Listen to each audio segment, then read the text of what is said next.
কুষ্টিয়ায় পৃথক স্থানে দুই অজ্ঞাত নারীর মরদেহ উদ্ধার। কুষ্টিয়ায় পৃথক স্থানে থেকে দুজন অজ্ঞাত নারীর মরদেহ উদ্ধার করেছে পুলিশ। বুধবার 6 আগস্ট সকালে শহরের কোটপাড়া বারো শরীফ দরবারের পাশ থেকে একজন নারীর লাশ এবং 11:30টার দিকে মিরপুর উপজেলা স্বাস্থ্য কমপ্লেক্সের পেছনে পরিত্যক্ত এলাকা থেকে আরেক নারী গলিত মরদেহ উদ্ধার করা হয়।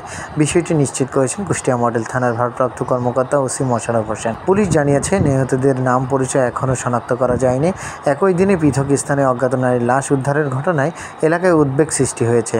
দুই লাশই ময়নাতদন্তের জন্য কুষ্টিয়া জেনারেল হাসপাতালে মর্গে পাঠানো হয়েছে। কুষ্টিয়া মডেল থানার ভারপ্রাপ্ত কর্মকর্তা ওসি মোশাররফ হোসেন বলেন, সকাল 10:30টার দিকে বারো শরীফ দরবারের পাশে একটি বাড়ির সামনে নারীর মৃতদেহ পড়ে থাকার খবর পেয়ে পুলিশ গিয়ে লাশ উদ্ধার করে। নিহতের শরীরে কোনো আঘাতের চিহ্ন আছে কিনা এবং এটি হত্যাকাণ্ড অন্য কোনো কারণ তা তদন্ত হচ্ছে। পরিচয় শনাক্তর জন্য স্থানীয়দের জিজ্ঞাসাবাদ করা হচ্ছে।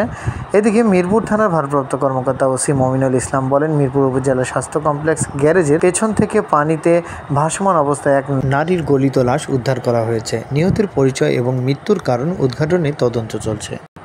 এস এম রিয়াদুল ইসলাম, সূর্যোদয়, খুলনার বার্তা।